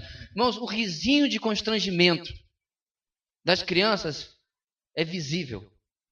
Mas está tudo bem. E é incrível que a gente só ficou sabendo dessa primeira ocasião porque o segundo virou vídeo. Então a gente nem ficaria sabendo. E não termina. Obviamente tem a exposição do Santander, né? Sabe aquele banco? Santander. E muitas outras coisas que têm acontecido. Gente, não tem assunto para orar pelo Brasil? Pastor Simvaldo estava convocando, parece que... Ivânia está aqui ou já foi para estar com as crianças, né? Acho que era todo dia 29 esse vídeo. Eu realmente, irmãos, eu não acho que tenha nada místico de você todo mundo orar no mesmo dia. Ou todo mundo jejuar no mesmo dia. Eu, particularmente, não acredito nisso. Mas tem que orar. E aí sim. Se você orar dia 26, 27, 28, 30, pouco importa. Mas orar pelo país. Clamar, meus irmãos, para que alguma coisa mude na nossa vida, que está ligado, com certeza, às autoridades. Diga, Kaique, esqueceu já não? Foi colocado a situação de que você entra no trabalho, você está lá para trabalhar, então se o seu chefe não gosta e não quer que você pregue o evangelho lá, porque atrapalha aquele local que você está, então você não deve pregar o evangelho. E eu pergunto, qual seria a diferença quando você vai para um país como Coreia do Norte, onde o governo diz que você não deve pregar o evangelho porque atrapalha, porque não é a política do país, e você mesmo assim você vai para pregar o evangelho. Okay. Qual seria a diferença? Eu acho que isso tem a ver com direitos humanos, inclusive. Você, dentro do seu trabalho, você está submetido às regras daquela empresa, certo? Que é uma instituição privada. Você está ali privado de certo dos seus direitos porque você se submeteu. Exemplo, quando eu estudei no Palavra da Vida, eu não podia usar barba. Ok? E nem cabelo comprido, nem nada disso. É um padrão, certo? E às vezes alguns alunos reclamavam. Eu falei assim, é simples, vá para outra escola. Ali não é igreja, ali é uma instituição privada, é um seminário, certo? Ah, mas não tem nada a ver. Gente, tem um monte de coisa que não tem nada a ver. Mas se você vai trabalhar em um lugar, estudar em determinado lugar, você se submete às regras daquilo lá. Não dá para você estar nas Forças Armadas e querer usar cabelo de roqueiro. Ou de sertanejo dos anos 80, 90, né? Aquela coisa assim. Você tem regras nas quais você se submete. Já no ambiente público, ok?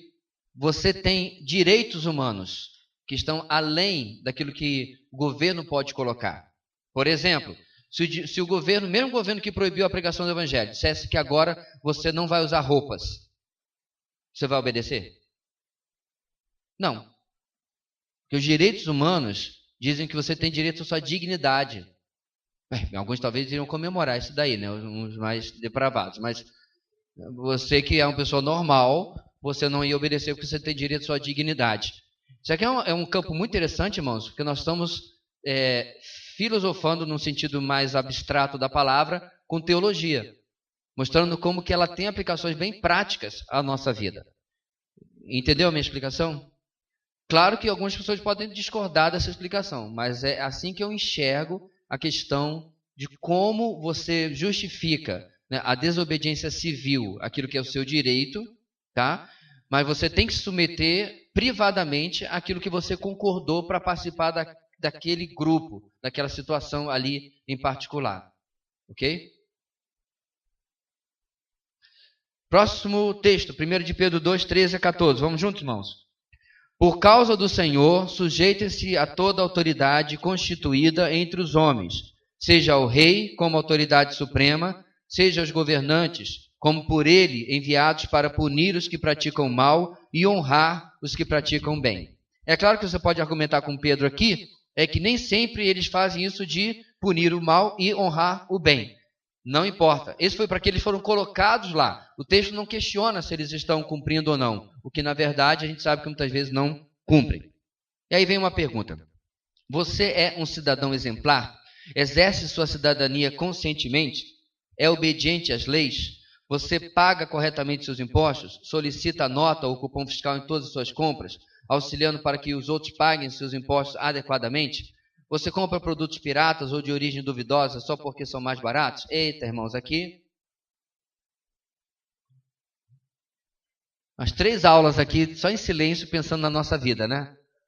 Eu confesso que essa parte aqui do solicita nota, cupom fiscal, no meu caso, não sei você, mas não é nem uma questão de querer sonegar qualquer coisa, eu estou aí com pressa. Eu quero ir embora. E detalhe, eu não vou guardar aquele negócio. Eu já sei que está saindo na maquininha do supermercado. Aí dali eu já digo, a moça assim, eu falei, pode jogar fora. Porque eu não vou guardar em casa uma fita daquela. Geralmente eu guardo a compra do mês, de cada uma que eu faço, para poder ver se está tudo certinho. Mas aqui é um ponto que a gente podia fazer outro questionamento. Você compra sem nota? Quem aqui já foi oferecido um desconto se você comprar sem nota? Poucos até, né? Talvez que eu trabalho mais com comprando uma coisa para outra, mas várias e várias vezes. Inclusive, há vários e vários anos atrás, um cliente me deu uma soma considerável de dinheiro e aí eu dei para ele o orçamento dos equipamentos e tudo mais de informática que tinham que ser adquiridos. E aí ele falou, poxa, mas você não consegue o desconto? Eu falei, não, já está com desconto. Aí ele me disse, pergunta quanto eles fazem sem nota. Aí eu falei assim, olha, então faz o seguinte, eu lhe dou o telefone, aí você negocia com eles essa parte aí. Né? Me inclua fora dessa. Aí é o limite que você diz, até porque eu não era empregado dele, né? Estava prestando serviço. Isso aí eu não faço. Então é uma situação, irmãos, que a gente tem que... Ah, pastor, o senhor gosta de impostos? Não, eu odeio impostos. Odio. Totalmente. Você tem ideia de quanto seria o litro de gasolina no nosso país sem os impostos? Menos de R$2. Eu também não sou, meus irmãos, tonto de achar que não tenha que ter impostos. Tem que ter. O problema do nosso país não é se tem impostos, é a carga tributária. Que aí já é uma conversa para uma palestra imensa, com alguém que saiba mais do que eu. De como que você paga imposto sobre o imposto. O negócio era R$1, teve o imposto, passou a R$1,30. Aí tem mais um imposto aqui, esse imposto não vai de volta sobre R$1 não, ele vai sobre R$1,30. Como é que a gente chama isso, irmãos? Efeito cascata. Dá para entender por que o produto é tão caro? Dá para entender por que você pega um negócio que é feito lá nos Estados Unidos, que compra igualzinho o brasileiro na China, e lá é 1/3 do valor daqui? E assim vai. Bem, irmãos, a legislação brasileira é bastante complexa e muitas vezes confusa. Você conhece a história do Crocs? O Crocs, aquele, né? O Crocs chegou no Brasil e durante um tempão estava pagando imposto como sandália. E aí a fiscalização disse, não é sandália, é sapato fechado. Mas não é bem fechado, porque tem uns furinhos ali, né? Então tá bom. Aí ela falou assim, ok, então vou pagar como sapato fechado. O problema é que ela estava pagando mais imposto como sandália do que como sapato fechado. Ela optou pela tarifa maior para não ter problema. O que o governo fez? Multou a empresa que estava pagando mais imposto. Eu postei isso na rede social, mano, porque é tão absurdo a história que só o nosso país para criar uma confusão dessa. A confusão é tão grande que uma vez eu fui na Cefaz para liberar uma mercadoria minha, teve que vir 4 pessoas para compreender e explicar para o fiscal que ele estava taxando a coisa de maneira errada. Nem eles se entendem. E aí nós estamos no meio desse fogo cruzado, e aí diz, constantemente tivemos notícias de corrupção e de busca de interesses próprios por parte de nossos legisladores e governantes. Ok, raramente. Mas seria isso motivo para ser insubmisso às autoridades e desobedecer a palavra de Deus, ou uma oportunidade de fazer diferença? Irmãos, não tem nenhum hipócrita aqui. Eu acho, realmente, já pensei a mesma coisa. Que absurdo é você pagar o imposto num sistema tão corrupto assim. Mas a lição está nos apontando, meus irmãos, o óbvio, que eu tenho certeza que eu sei e você sabe também, que isso não justifica a nossa atitude. Certo? Eu, inclusive, estou orando para que não passe o projeto que vai taxar agora as igrejas. O mais interessante, irmãos, é que ninguém quer taxar a PAI, e nem deve. As ONGs e sem fins lucrativos, nenhuma é incluída nesse. É só a igreja que eles estão focando. Em grande parte, culpa de das igrejas que pegam o dinheiro do miserável para investir em impérios. Ou seja, vai todo mundo para o mesmo balaio porque eles não vão fazer nenhuma diferenciação. Resultado, orçamentos de igrejas pequenas já limitado e apertado vai sofrer mais ainda porque vai ter que ir um pedaço de volta para o governo. E nós vamos obedecer. Tem alternativa.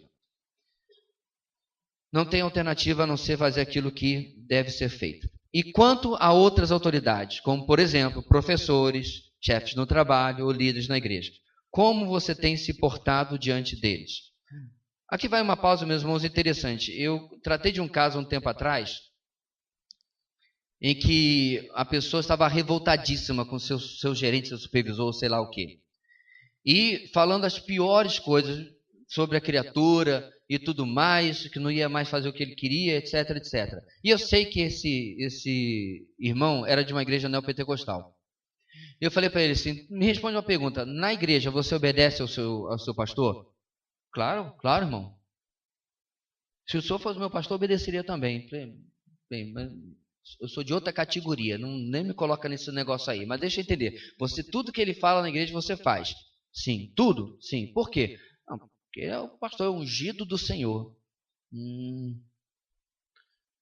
aí eu mostrei o texto de Romanos 13, foi o que me veio só a mente na cabeça. Falei assim, aonde que você pode negociar a sua obediência no mundo e não pode negociar a sua obediência dentro da igreja?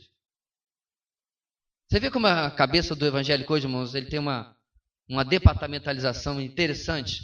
É a mesma lógica. Princípio bíblico de um se aplica ao outro, se bem que o princípio bíblico que ele estava aplicando sobre pastorado não tem nada a ver com o ungido do Senhor, com certeza absoluta, certo? E nem de obediência, não no nível que ele estava falando, de maneira alguma. Oi, Mike.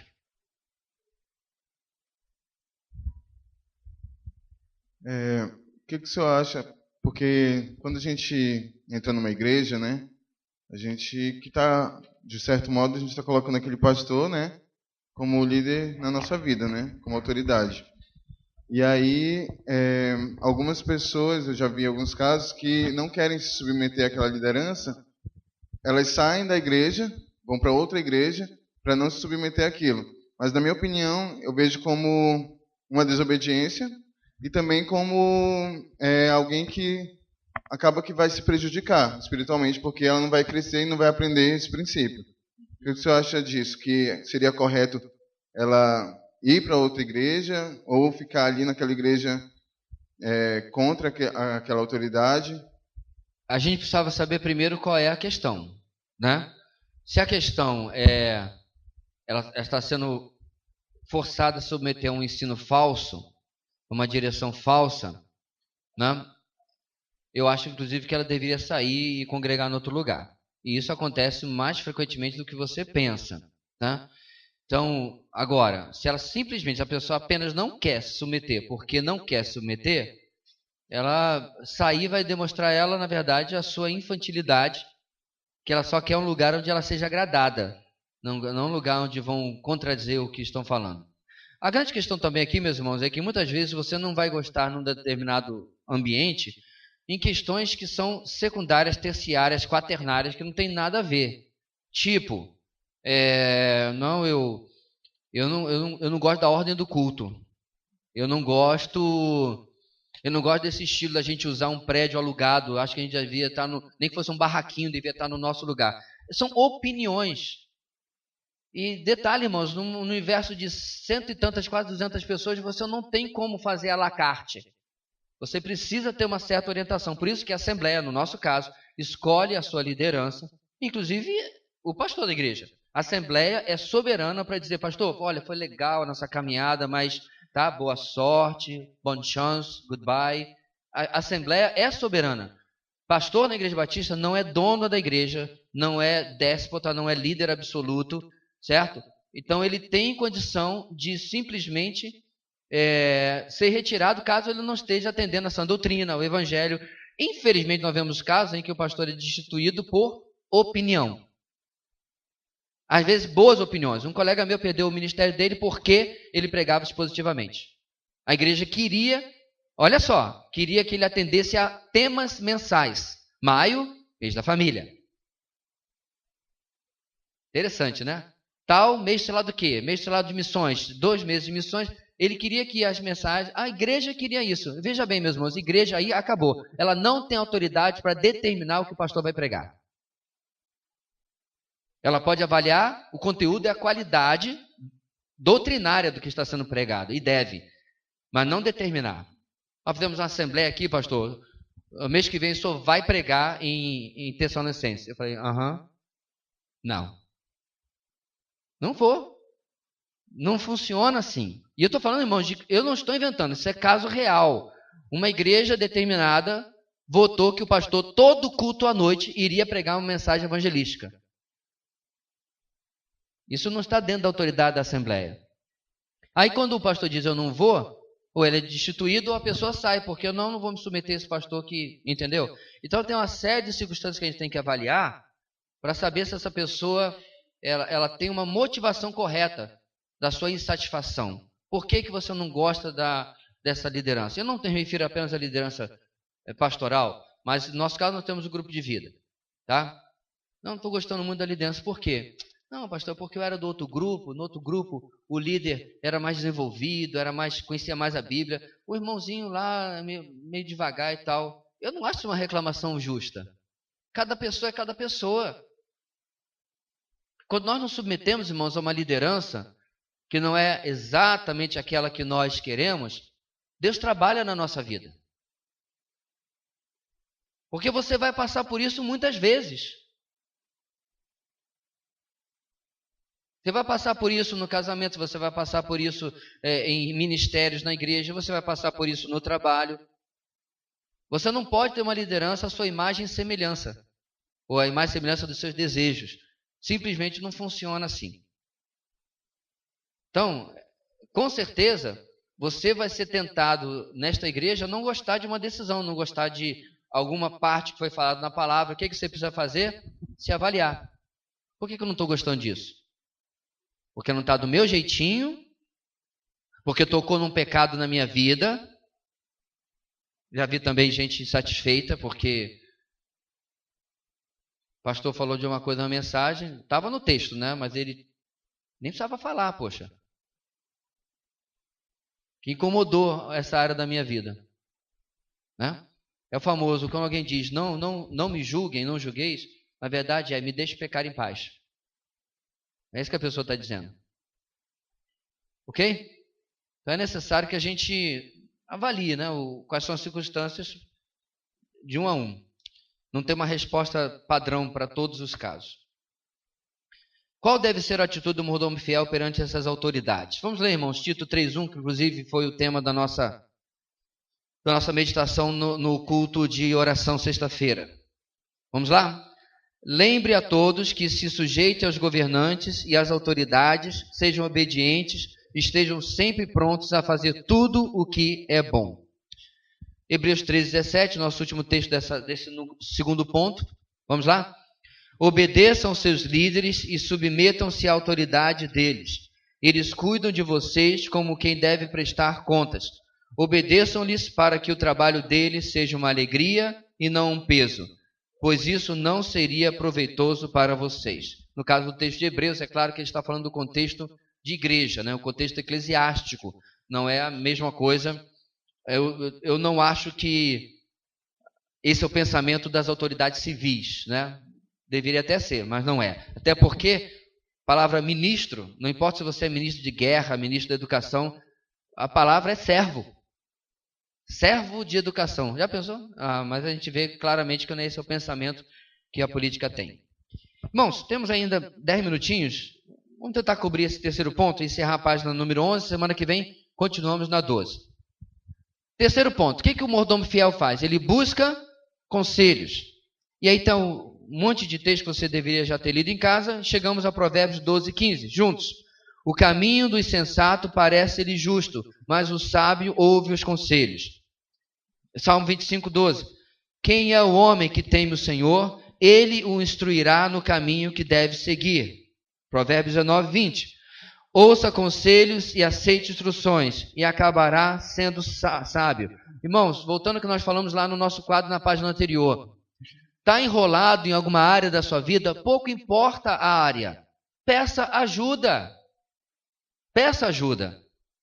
Quantas vezes, irmãos, desastres maiores poderiam ser evitados se lá atrás eu tivesse, irmão, senta aqui comigo, está acontecendo isso e isso na minha vida. Me ajude.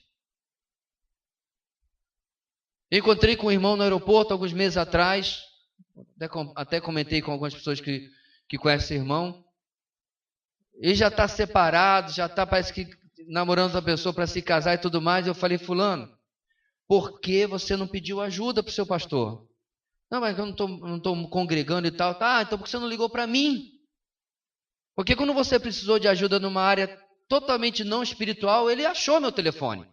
Ele precisava de umas aulas de inglês, eu até dei umas aulas para ele e tal, ele achou meu telefone. Se você estava vendo esse desastre na sua vida, porque você está vivendo um desastre, não uma nova história de amor, você está vivendo um desastre, por que você não ligou para mim? E aí vem aquelas desculpas esfarrapadas e tal, e assim vai.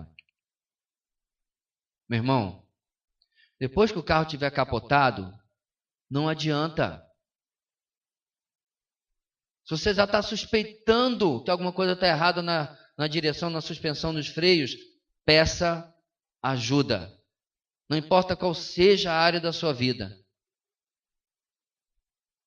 O irmão mais experiente na fé, o irmão mais próximo de você, que você tenha confiança, divida o seu fardo. Gálatas 6 vai nos falar sobre isso. Divida o seu fardo com aquele que está ao seu lado, especialmente dentro da mesma igreja. Os planos fracassam por falta de conselho. Último texto, irmãos. Mas são bem-sucedidos quando há muitos conselheiros. Provérbios 15, 22. Esse terceiro ponto é bem rápido, a gente já podia realmente passar por ele e terminar, porque é basicamente isso, irmãos. O que isso tem a ver com o nosso estudo? Tem tudo. No Brasil, nós não temos a declaração de falência pessoal. Nos Estados Unidos tem, né? Mas tomando esse exemplo, não espere você estar à beira da sua falência pessoal, financeiramente falando, para pedir ajuda. Às vezes, meus irmãos, é melhor conferir alguma coisa duvidosa na sua vida com outro irmão do que seguir em frente e depois ter que desfazer tudo. Talvez você está numa situação em que você está indo para um lado e a sua esposa está indo para o outro, por exemplo. Ou você para um lado e seu esposo está indo para o outro. Converse com alguém, de repente você pode perceber que você está indo para o lado errado. A pessoa, se todo mundo fizesse isso nas situações mais, como diria, congelantes da vida, que ninguém consegue realmente decidir o que fazer. Buscar conselho, meus irmãos, é um ótimo sinal de humildade. O contrário seria sinal, então, de quê? Não é tão difícil assim. Não, porque eu sei, disse o cara que está quebrando a cara. Eu sei o que fazer. Será que sabemos mesmo? Eu não sei, meus irmãos, tem tantas áreas na minha vida que eu sou um completo incompetente. Porque é virtualmente impossível você ser bom em tudo. Eu estou no grupo de cerca de 130, 140 pastores e seminaristas. E é tão legal, meus irmãos, ver a parceria. O que o irmão está fazendo nisso? O que você está fazendo naquilo? Como é que você está resolvendo esse problema? Irmãos que estão passando, às vezes, situações difíceis com membros das suas igrejas e colocam ali no grupo e vários colaboram. Como você aprendeu sobre tal coisa? E vários indicam livros, indicam... Que bênção tem sido esse grupo na minha vida e na vida de vários, inclusive dos mais jovens que estão lá. Eu queria ter um grupo do WhatsApp assim, há 20 anos atrás. Meu ponto aqui, meus irmãos, é o texto que termina o ponto 3. A vantagem de quando há muitos conselheiros. É claro que um conselheiro pode dar uma bola fora e lhe dizer o oposto que você deveria fazer. Claro! Mas aí vale a sua sensibilidade, seu discernimento de saber se aquilo é realmente o melhor para se fazer. Amém? Muito bem, meus irmãos. Ainda falando sobre mordomo fiel, nós vamos... Vire a página, por favor. Vamos começar semana que vem do ponto 4, página número 12. Nosso objetivo é andar pelo menos até a página número 14, ok? Se nós conseguirmos ser um pouco mais sucintos. Então, eis aí muito texto bíblico para você ler. Não dá, irmão. Se nós formos ler tudo aqui, a gente vai ficar 3 anos nessa matéria. Tá? Não dá. Virtualmente é impossível. Então, se você quer realmente usufruir desse ensino, você precisa parar em casa e estudar. Ah, pastor, já tenho devocional, já tenho a leitura bíblica anual, eu ainda estou lendo Reforma Agora, estou atrasado nos livros do mês.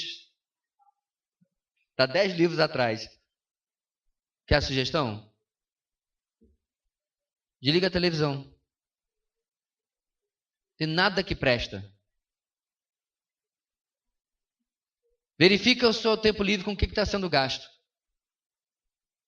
Se você soubesse, irmãos, a pilha de livros que está me assombrando ali, querendo ler, mas eu não posso porque eu tenho outras coisas para estudar.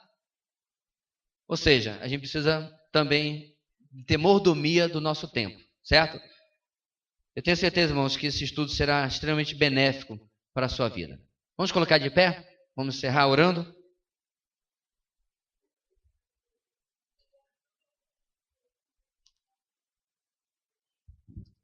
Cadê o microfone aí? Luma, você mesmo. Termina para orar, por favor. Oremos. Senhor, muito obrigada, Pai, por esse tempo aqui como igreja, aprendendo, Deus, sobre princípios daquilo que nós precisamos lidar o tempo inteiro, Deus.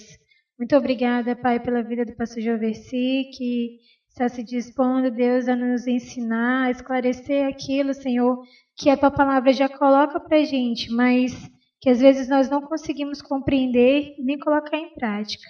Nos ajuda, Senhor, a meditar sobre isso nos momentos que a gente for lidar com nossas finanças. Ajuda, Senhor, aqueles irmãos que precisam reorganizar, Senhor, toda a sua vida nessa área. Que o Senhor possa, Deus, ter misericórdia de nós, derramar mais um pouco, Senhor, da Tua graça, Senhor, para que nós possamos também Te glorificar através disso. Nos guarda nesse dia, Pai, para que mais tarde nós possamos estar aqui também como igreja, Te louvando e Te engrandecendo. Em nome de Jesus, amém. Amém.